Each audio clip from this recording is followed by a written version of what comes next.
Poď so mnou urobiť veľkonočný projekt, a to tak, že spravíme kohútika, ktorý sa bude hýbať dopredu a bude pritom kikirikať. A sliepočka mu bude zatiaľ malovať nejaké zaujímavé vajíčko. Takže si najskôr vytvoríme nový projekt. Keďže to bude projekt o Veľkej noci, tak si najprv vytvoríme postavičky veľkonočné, takže napríklad nejakého kohúta a sliepočku. Takže si dáme vyber postavu a vyber postavu s hľadačikom a dáme zvieratka. Tu niekde si nájdeme kohúta, rooster a sliepku. Dáme vyber a sliepka je hen, takže ju tam rovno dám. Sliepka je celkom veľká, takže dáme jej veľkosť 50. A kohútik tiež je celkom veľký, takže mu najskôr nastavím veľkosť 50. Takže dali sme si sem kohútika a sliepočku. Klikneme na kohútika, pretože to je veľmi dôležité, lebo inak by sme nevedeli ovládať kohútika, ale ovládali by sme sliepočku, ak by sme na to mali kliknuté. Takže musíme mať zakliknutého tohto kohútika, aj tu hore ho máme. A teraz chceme, aby on vždycky na začiatku, chcem, aby išiel 5 krát dopredu a vždycky zakikirikal, pretože tým vyznáva lásku svojej sliepočke. Takže teraz, keď klikneme na zelené, tak sa zatiaľ nič nestane. A vždycky chceme na začiatku, aby sa objavil tu na tomto mieste, čo je vlastne x minus 174 a y minus 117. Takže si to klikneme, nájdeme to, náskoč na x a y. Teraz môžeme dať, že pôjde dopredu o nejakých 50 krokov a zakikirika. Takže to máme, začne hrať zvuk rooster. Tak, teraz keď si to vyskúšame, tak nám zakikirika. No a to urobil teda 1 krát a teraz chceme, aby to urobil 5 krát. Takže si to môžeme napríklad takto skopírovať, keď som si to zobrala vlastne. Držím to a pustila som to, dala som Ctrl-C, tým som to nakopírovala a Ctrl-V. Tak tým som vlastne pastla tie bloky, ktoré som mala ako keby označené. No a teraz, keď si to nakopírujem, tak ich môžem takto spojiť. Čo sa teraz stane? Išiel rovno o tých 50 krokov. Takže dokopy o 100 krokov, lebo prvýkrát 50, potom začal hrať a potom znova o 50 krokov. Ale my sme to vôbec nevideli, že ako zahral ten zvuk. Takže to by sme mohli urobiť tak, že si dáme prehraj zvuk až do konca a tým pádom on pôjde najskôr o 50 krokov dopredu, zahrá zvuk až do konca, takže najskôr ho zahrá a potom sa až posunie o ďalších 50 krokov. Takže už to bolo vidieť, že spravil 2 tie pohyby. Môžeme to urobiť aj týmto spôsobom, alebo to môžeme urobiť ešte spôsobom, že dáme zahraj zvuk a ešte tam urobíme takú udalosť, že čakaj 1 sekundu. Tak a teraz čo urobí? Pôjde dopredu o 50 krokov, teda najskôr samozrejme skočí na jeho túto x-ovú minus 184 a y-ovú minus 117. Potom sa posunie dopredu o 50 krokov, začne hrať zvuk a počká 1 sekundu. A potom pôjde znova o 50 krokov dopredu a začne hrať zvuk. Takže to uvidíme ako na 2 kroky. Takže takto spravil 2 kroky. No a teraz, keď chceme, aby znova toto urobil, tak vlastne musíme znova dať napríklad toto čakaj a paste. Takže znova to isté. No a teraz by sme mali strašne dlhý kód, keby sme vždycky urobili, že čakaj dopredu, zahraj zvuk, čakaj dopredu, zahraj zvuk. No my sme povedali, že chceme, aby išiel dopredu 5 krát a 1 krát už išiel dopredu. A teraz napríklad tieto 3 bloky sú rovnaké. Toto čakaj 1 sekundu 50 dopredu zvuk, čakaj 1 sekundu 50 krokov dopredu a zvuk. Takže máme rovnaký blok. Rovnaké príkazy aj tieto. To znamená, že ich môžeme dať tieto príkazy do bloku opakuj a dáme tam teraz, koľkokrát sme chceli, aby išiel dopredu, 5 krát. No a tu už 1 krát išiel dopredu, takže už iba 4 krát nech ide dopredu. A dáme mu tam dovnútra toto celé. To znamená, že teraz urobí. Najprv skočí na pozíciu X a Y, potom pôjde dopredu, zahrá zvuk. a potom 4-krát urobí počká, pôjde dopredu, zahrá zvuk. Potom znova počká, pôjde dopredu, zahrá zvuk. Počká, pôjde dopredu, zahrá zvuk a posledný krát počká, pôjde dopredu a zahrá zvuk. Urobí to teda 4-krát. Tak poďme si to pozrieť.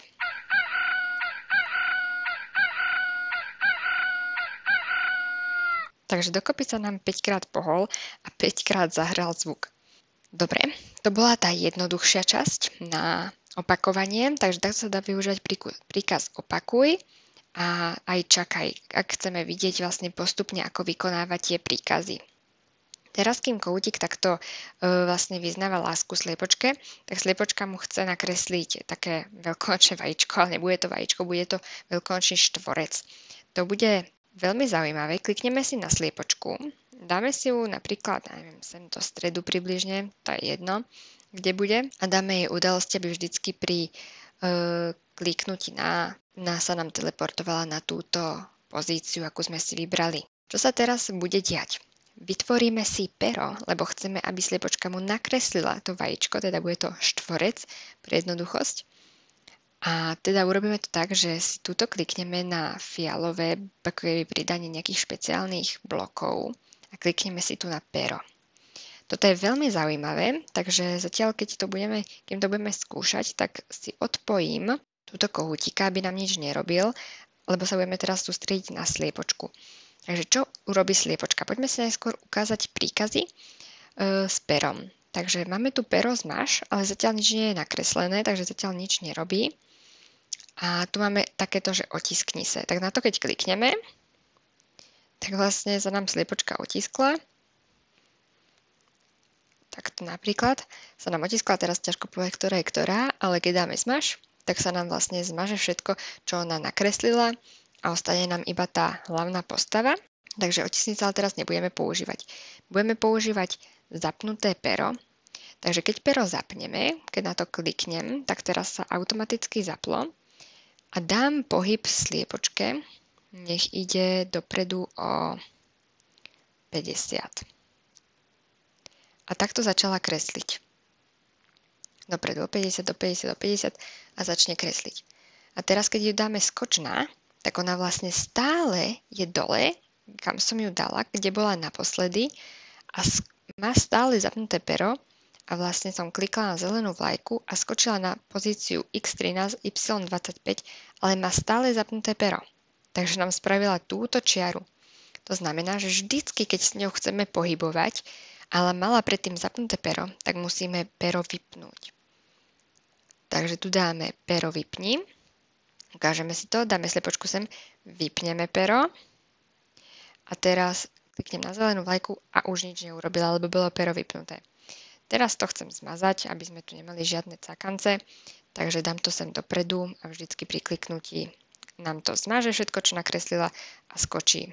A dáme ešte samozrejme pero vypni, keby ho mala náhodou predtým zapnuté, tak aby nám nerobila náhodné čiary. A teraz chceme, aby urobila štvorec. Štvorec urobíme tak, že zapneme pero a pôjde nám o 50 krokov dopredu. Takže ako to vyzerá zatiaľ? Takto.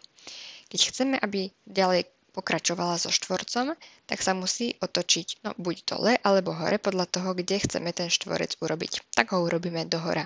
Takže sa musí sliepočka posunúť, alebo teda otočiť o 90 stupňov, pretože štvorec má vlastne 90 stupňov tie vnútorné uhly.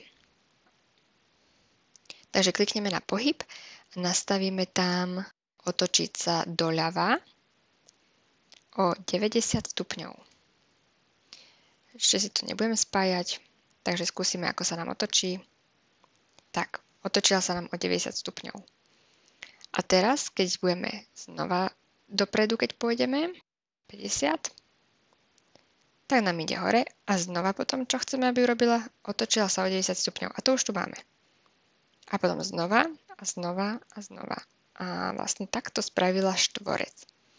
Super, tak teraz, keď ideme od začiatku, spustí, takže sme to vymazali. A čo urobíme? Zapneme pero, ideme dopredu o 50 krokov, otočíme sa o 90 stupňov. A potom znova ideme dopredu 50 krokov a znova sa otočíme doľava o 90 stupňov. A toto vlastne sme si povedali, že musí ona urobiť 4 krát. Takže vlastne to sú úplne rovnaké bloky. Tu aj tu a vlastne ešte ďalšie 2, lebo by to dokopy urobila 4 krát.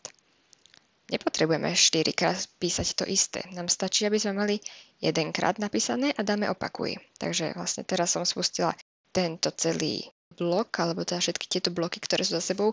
Zapnite tieto príkazy a teraz 4 krát, keď stlačím tieto 2, 1, 2, 3, 4, tak nám urobila vlastne to, čo chceme.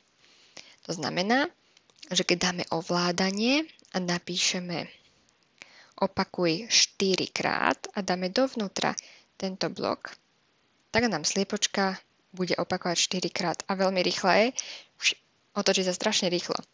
Tak, aby to bolo podobné ako to, čo sme mali pri kohútikovi, tak môžeme tam dať tu čakaj 1 sekundu. Takže teraz vždycky sliepočka pôjde 1, 2, 3 a 4 a skončila presne tam, kde začala. Úplne presne. Keď sa pozrieme, tak vlastne začínala, že sa pozerala sem, mala smer 90 stupňov, pozerala sa doprava a presne tak aj skončila.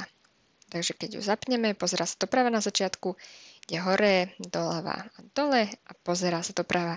Takže skončila natočená presne tak isto, ako začalo, čo je veľmi dôležité. Môžeme pridať, aj kohútika spojíme a pozrieme sa, čo dokopy spolu urobia. Takže zatiaľ, čo kohútik kikirika,